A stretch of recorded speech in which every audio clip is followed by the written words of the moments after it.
I think that the kind of family ethos that we have down here has been built through blood, sweat, and fears. You know what I mean?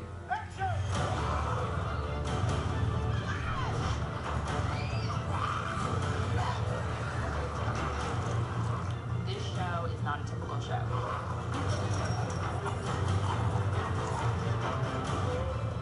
It's always a collaboration of visual effects and special effects and the stunt crew.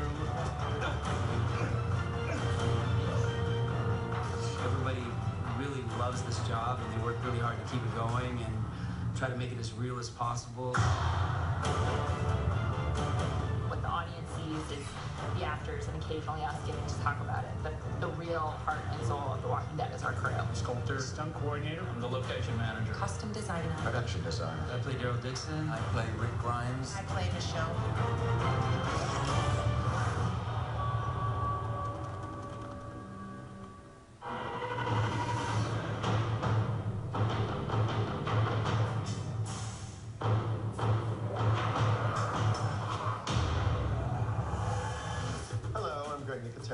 I'm the executive producer, frequent director, and creature zombie designer for The Walking Dead. We're here at KB Effects, our 20,000 square foot facility in Chatsworth, California, where we manufacture all of the makeup effects for The Walking Dead. Candy is the funnest place in the world to go. You know, you just walk in there and you get to see all these incredible props from all these amazing films and creatures that they've made, and you know, like, it's crazy. Zombies are like the ultimate, you know? I mean, it's kind of, with zombies, there's no limit. Here we're making a puppet for the show, and sort of like Dr. Frankenstein, you build it from the bones up, you know?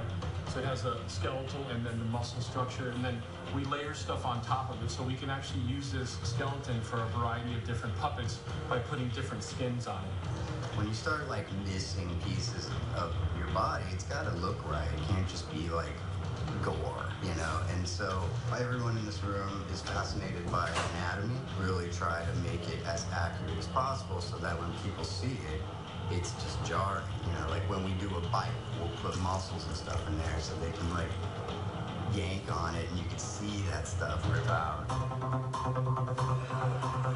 You know, the guys in K&B and all those guys, all of our people that work with the zombies to make them as scary as possible, you know, everybody's on their A game at all times.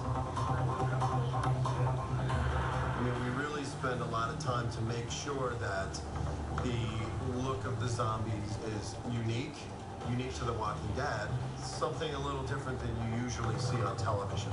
Having practical, beautiful, extraordinary makeup, and the gags that they're not just makeup artists, they're scientists as well. They create mechanical gags. They do it in sort of 3 or 4 days.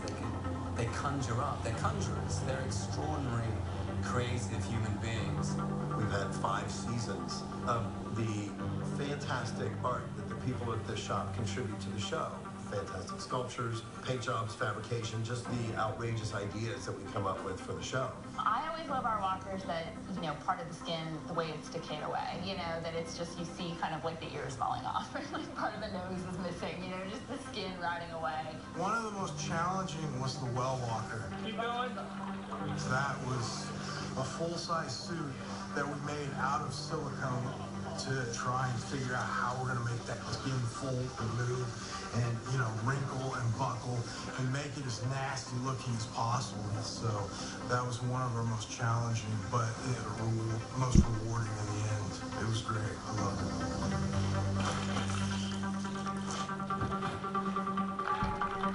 One of my favorites, Bicycle Girl in season 1. That's where we set the bar. You know, it's the first zombie we really ever see on the show close. She just was jarring. I thought that her missing her bottom half was just gnarly. I flew out to LA to K&B's studios and they did a body cast.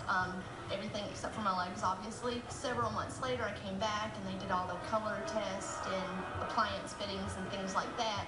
The day that we actually filmed, it took 3.5, 4 hours to put it on.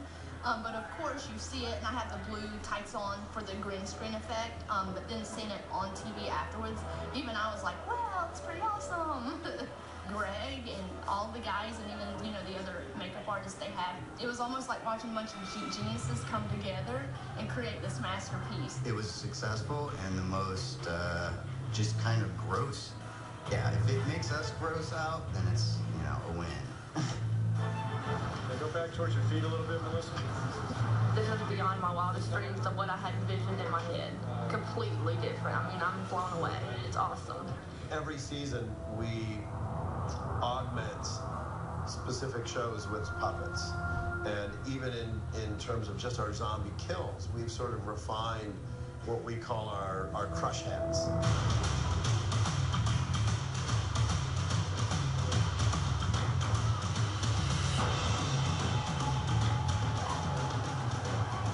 So in season 2, we started realizing that these zombies that are walking around that have been around for a while, they kind of have the sort of consistency of like a pumpkin or a cantaloupe, that if you kind of stomp on it pretty vigorously, that you're going to crush the skull and all the brains, everything are going to splatter everywhere. And the fans of the show really love that stuff.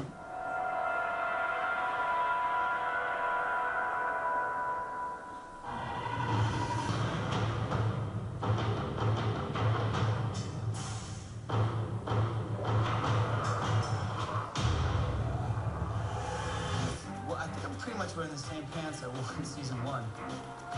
My boots are essential to me. They've been resold about 8 times, the same pair of boots. The same pair of boots I put on in episode 1. I've been told there's 5 of this outfit here. They don't always use them, but they have 5. Hi, my name is Yulin Wambal, and I'm the costume designer on The Walking Dead. On a daily basis, I get to dress this amazing cast, come up with new looks, and make them dirty. It looks real. The wardrobe department's a huge part of the show. I mean, from dressing the zombies to dressing us, and just the evolution of these characters. So this was kind of like under the belt. Yeah, I remember that. And then this was all black and red. You put these clothes on, and the detail, just how distressed and how filthy everything is. I mean, it's very easy to just kind of slip right into this world. I was amazed by the wardrobe department really stepping into how they helped me find the show, like putting on those boots and putting on that vest and those little half gloves. I was like, oh, here she is. Right now, I'm just gonna do a quick zombie outfit for you. So I'm gonna use my big knife. It's serrated, so it can do a lot of damage fast. You move the fabric, not the knife. And that's beautiful, right? We add a bit of mold. It also adds sweat stains. We do a little light dusting of all of this because it's supposed to be coming from the inside. It's like an art class. Maybe the person vomited a little as they were dying. A little bit of dirt around the cuffs. I like to dress the outfit together while it's hanging up here, so I can get a really good idea of what it's going to look like on the person. And then, after we hand the costume to them, they come out dressed like this. Oh, this should look great. We've ready. I've been waiting to do this to you since we've met. Yay! This guy's lucky he's eaten, so we're going to put some fresh blood on him. Blood on his hands because he's been eating. This is a fresh kill. The zombie blood that we use is a little darker, really, really dark. And this would be his own blood, and it would be from a long time ago, so that's what you see on a lot of the costumes. The reason we came up with the splatter, it makes the comic. All those drawings, you see how it all looks splattery in the book? Well, that's where that idea came from.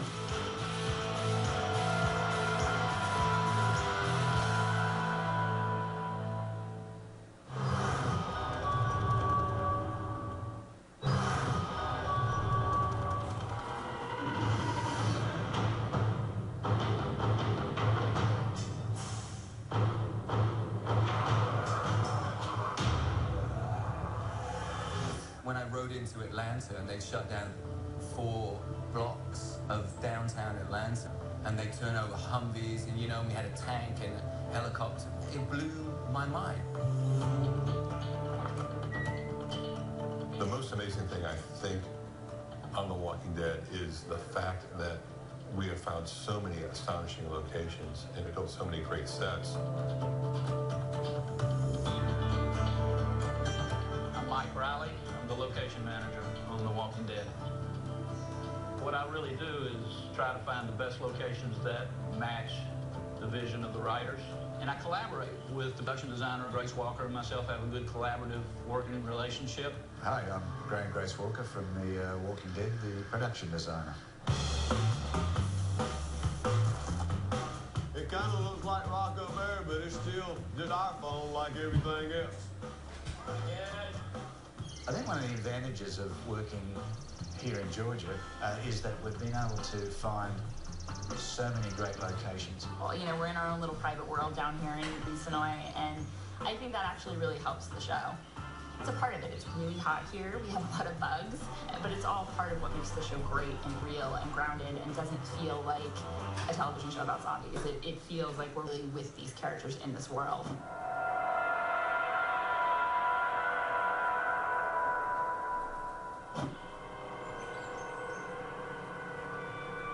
I'm going to ride you back into the woods here a little bit. We got about 60 to 70 acres of woods behind us here that I'd say 80% of all the shots we shoot when they're walking into the woods and camping in woods and whatnot, we shoot them back here. The governor, when he was burying it, he threw some fish in the lake. We used this dock down here where we shot the scene of him looking down in the water. You got, like I said, 60 or 80 acres back here with trails cut all through it that we can access and get our crew back in there and shoot all the wood stuff we need. If you stood here last year, we could do 360 degrees, which was really nice for everybody. Down this way was a wall running right through there.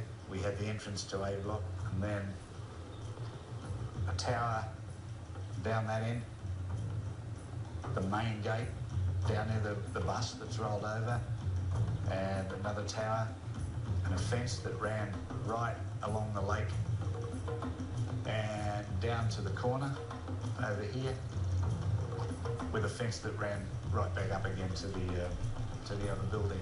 It was a cool set. The prison was mind-blowing.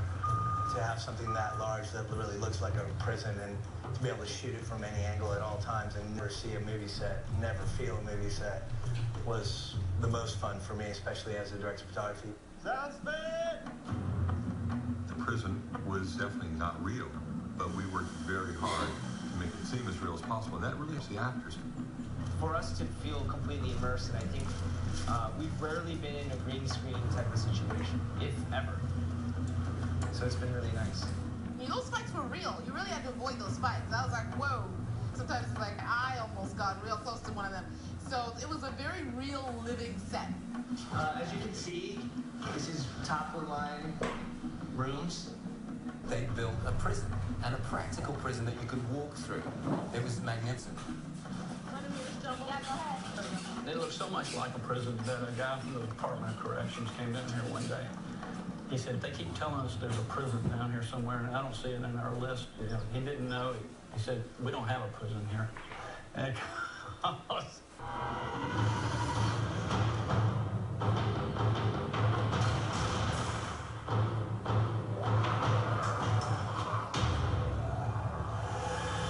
It's funny that a lot of times people say, when we have to blow up something, burn it, destroy it, gee, it must be so sad that your set's getting destroyed. And to me, I don't care. I mean, it's part of the show. In fact, I love a good explosion.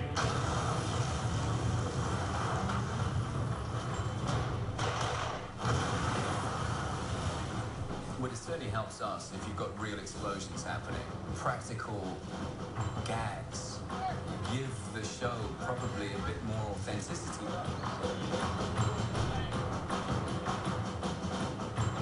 My name is Daryl Pritchard. I'm a special effects supervisor. 3, 2, 1. What my department does is we take care of all the effects of nature, which would be any wind, rain, snow, fires, explosions, anything that moves on the set, anything that has any action that's not a person, to include glass birds, different things like that. It covers a lot of areas.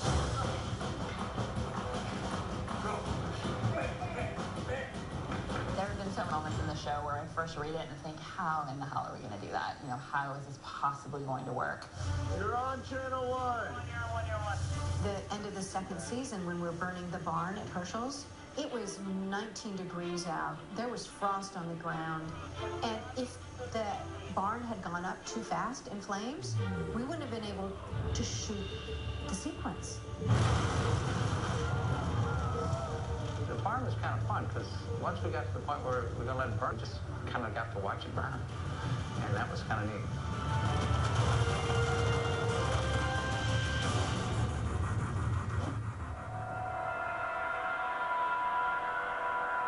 Every episode of The Walking Dead, we really like challenges. We are at a pecan grove where Lizzie and Mika come upon a bunch of burned walkers. Rehearsing?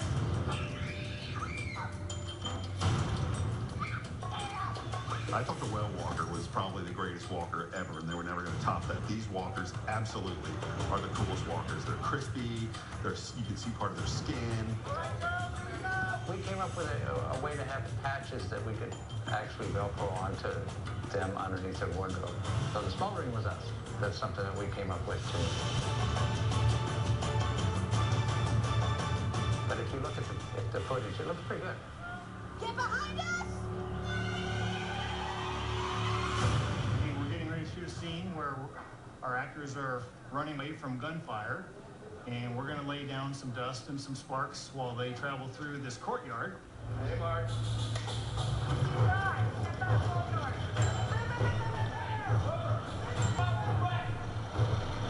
So this is an acrylic ball. It fits together and gets glued, but inside of it is dust. Instead of having to go and try and bury a squib, you can simulate bullet hits.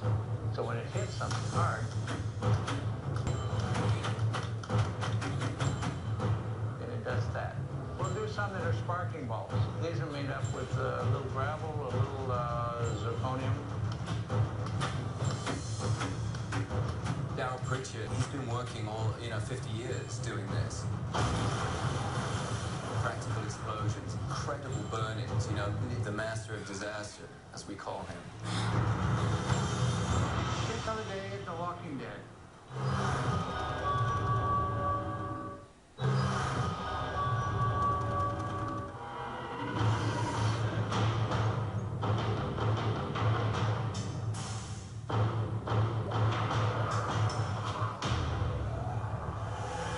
What I love about visual effects is that they'll take care of you.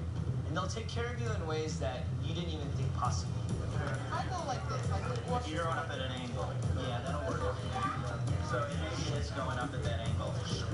Visual effects are a huge part of the show. We try to make them very subtle and seamless so that you don't always catch them. Yeah, you want to squeeze. And keep in mind, we can digitally extend. We can extend it to the power. You're going to have all your weapons.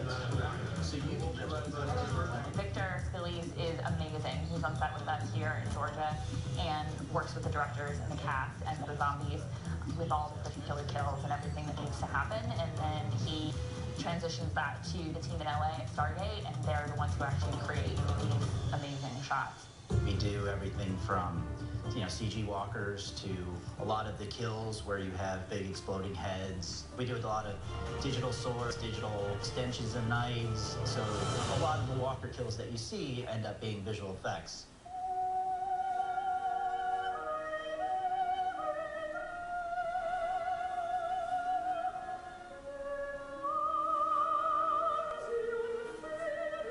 Now, one of our signature weapons is Michonne's sword.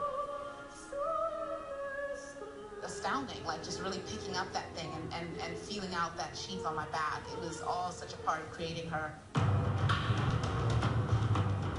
I'm the prop master for the show. That means I handle all the props, the hand props, which are anything the actors touch. The katana sword, one of my favorites. I helped design this. It is absolutely one of my favorites. This happens to be a sharp one, so you can't really do anything with it. So we keep it in here, actually. But just like that, we have an aluminum version that is for hitting. We have a rubber version that's for actually making contact with people. And then we have digital versions, again, for Victor. It's a half rubber sword that we then have tracking points on that then we put a digital blade to replace.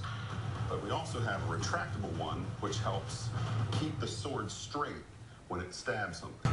John and props, you know, we have a great relationship, and you know, it's pretty much always the default. He'll make 3 of everything. Perfect example of what I do is we pick a knife out that we like, and then we take these things and we make them into multitudes of different types of things. So as you're swinging at somebody, it's rubber. Then it becomes digital as it attacks somebody. Then it becomes plastic that's painted with blood, as she has in her hand to talk about. And then as we go back in time, we'll go back to the original knife, so it can go back in the sheath. In and out of him. What if I come in like this and stick him in the chest with it? Right? Okay, now slam him back. And then just lose the crossbow. Daryl's crossbow, everybody loves to see this thing. One of the ways we've made this very, very, very safe is we replace the main line with a rubber band. And turn. The crossbow in particular, you can't shoot a live arrow on camera. So what you have to do is you have to pull a bolt, show it, go out of frame, load it, bring it back up without it loaded, and then it's a dry fire from there, and a digital arrow will go through. So if I have to kill all of you, I have to pull one, show it, put it in, dry fire that one, pull a knife, stab this one, go over here, pull the arrow out of this one, stick another one with the arrow, pull another one, show it. You know, it's like this crazy math problem. And we go ready and action.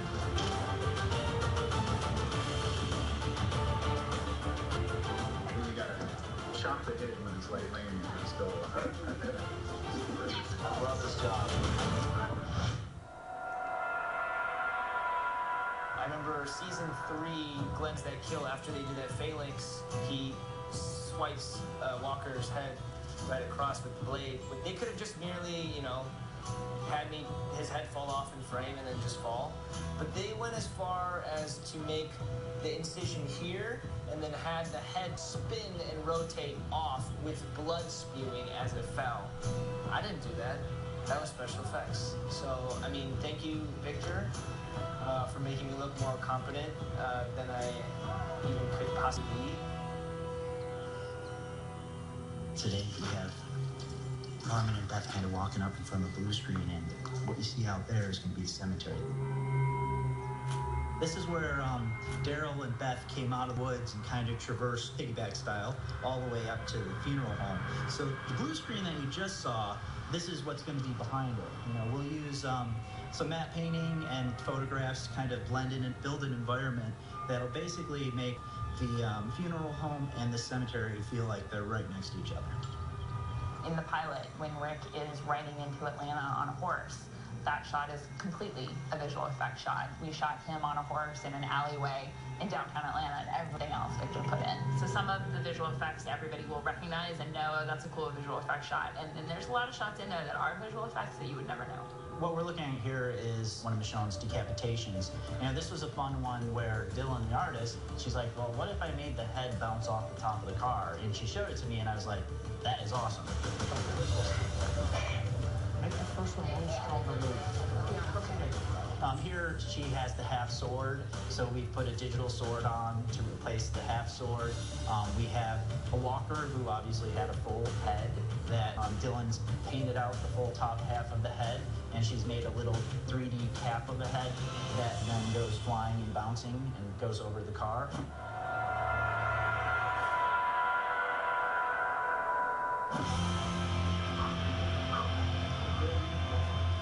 Most people are going to be looking at Michonne's face and not what her sword's doing, so unfortunately most of the audience is maybe going to perceive it but not actually see it. But, you know, the guys who step through it catch that extra little bit of, ooh, whoa, the head went flying that way, you know? So it's kind of a fun little thing. A lot of what you see is a combination of Greg's team and the visual effects team brainstorming together and knowing the end goal and everybody participating and, you know, giving what their department can give best to give it a realistic look. Sometimes I just really want to cut a head off, you know? Sometimes I just really want to do it. I can't cut heads off, literally, so that's a bummer. Let's go. Good work, guys.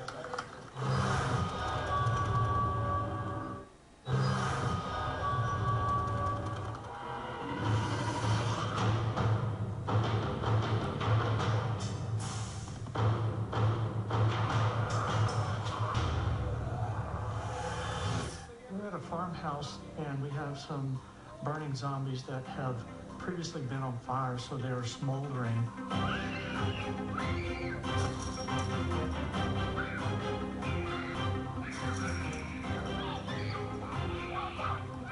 So we have 4 stunt guys, then we have one of them catches the little girl, the next one falls over the fence and gets caught up in the barbed wire. It took his arm and throw his arm back. All walkers don't have any human tendencies left, so they don't brace themselves.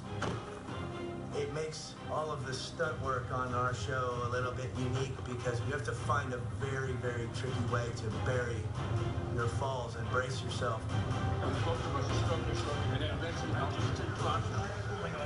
As stunt coordinator, we are responsible for hiring the stunt personnel, setting up the stunts that are scripted to make sure that they not only sell, but are as safe as possible. Stunt work is stunt work, and sometimes things do happen, but try to make them as safe as possible.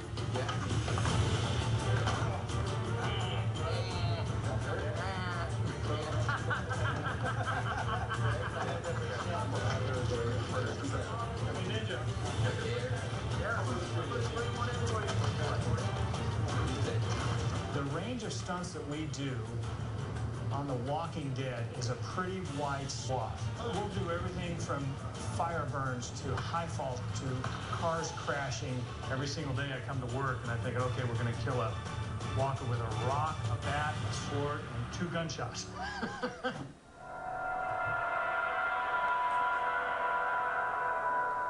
Most of our actors do their own stunts because you see their faces and then you go with it. You go with their stories. That sequence where Michonne's in that field with all those zombies was very special to me in many ways because I wanted it to be something where you really see her break through her own demons.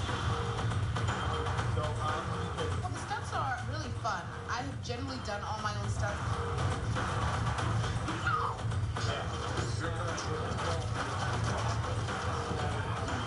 I don't have the head of an 18-year-old but the body of a 40-year-old now, and I'm starting to fall apart. I think I'm pretty coordinated, but then me and Norman keep looking at each other going, we're the oldest here, dude. We're aching. 1 back down, 2, hit, 3 come in. There's a lot of killing there. Literally, like, stick this one, stick that one, beat this one. I mean, it was literally just overflowing. No, not That was exhausting. See the shoot. Walker's gonna come in.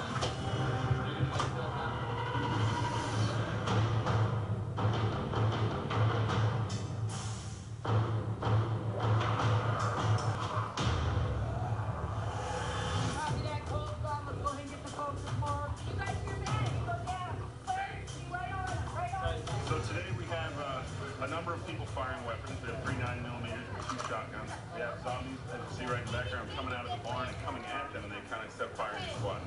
Execute the zombies as they come out of the barn. I got Daryl.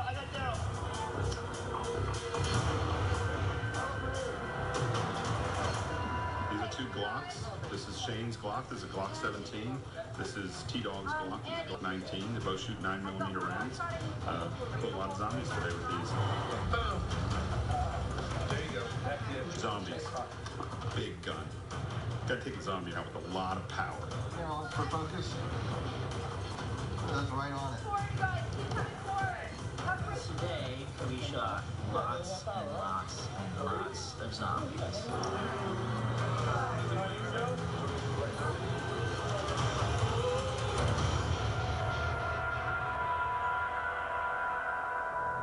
Like a lot of what Greg's team and the visual effects team does, it's very hand in hand. Every walker that they build, we usually end up killing. What we're doing today is taking the arms off of one of our zombies and then crushing its teeth on a rock so that now it becomes incapacitated, but we still can use it as a diversion.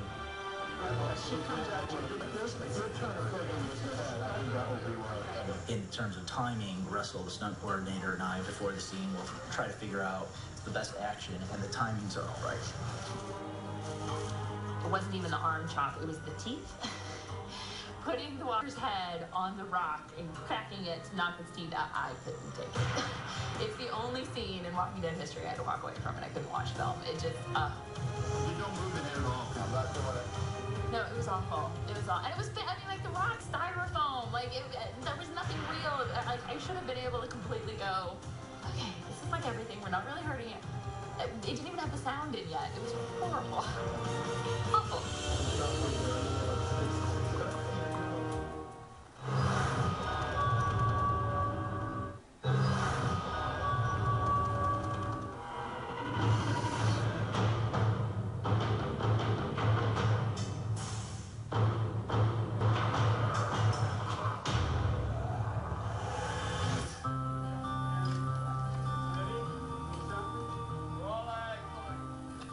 When anybody on the show dies, any actors die on the show or come back as zombies or whatever, you want to give them the best send-off possible because they are your brothers in real life. I'd like to just say on a personal note, I had the very fine pleasure of working with Scott Wilson many years ago on a beautiful film about the South called Junebug. And I'm very proud to be there with you again, working on a similarly beautiful project about the South.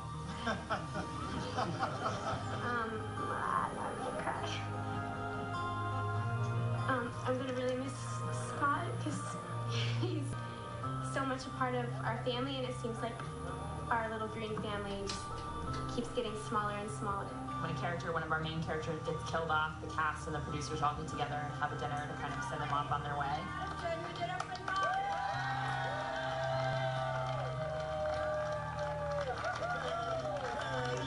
I brought this from Comic-Con. This has been signed by almost every member of the crew. Oh, wow. That is a wrap on T-Dog. IRD, guys.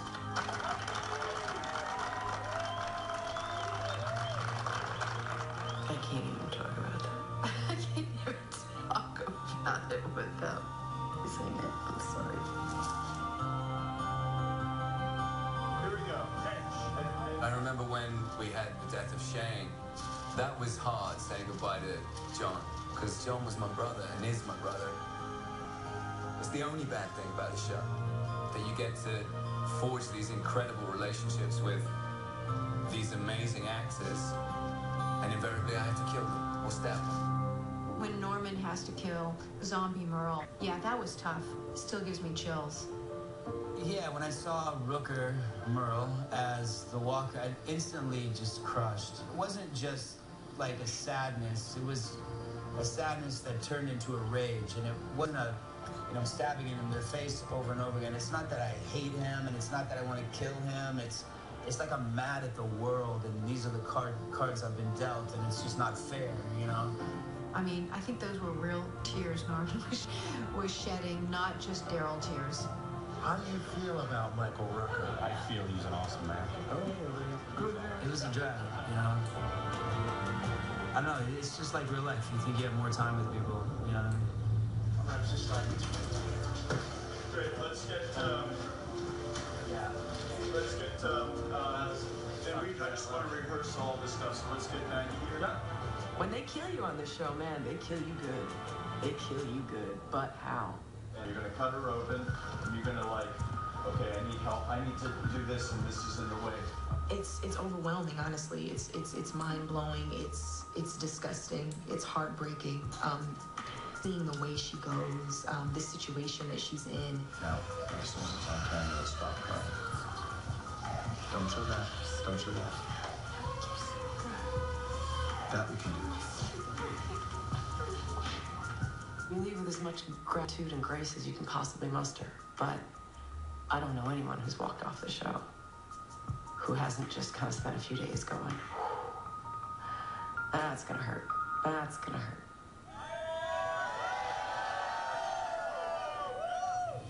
But the flip side of that is that I had it.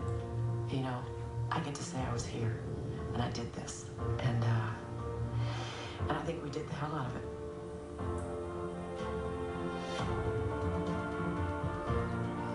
This is my home, and we built it into a home.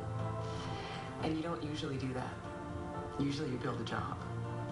You could work 40 years in this business and not have this experience. To take these kind of risks with these kind of warriors, it's amazing. When one of our regular actors leave, the rest of the cast, even if they're not in their last scene, will come and watch the filming of the scene. The character Dale, Jeffrey DeMunn, flew in from upstate New York. He was already off the show. He flew back to be there for John Bernthal. That's the kind of strength of camaraderie and loyalty that he showed, and the rest of the cast have shown on this amazing show. I've simply never seen that in my 35 years in the business. Without further ado, pictures up. Pictures up. Pictures up. Let's clear out. Here we go. Clear now. But man, it was the ride of a lifetime, and I'm real grateful. Seriously. Anyone have a Kleenex?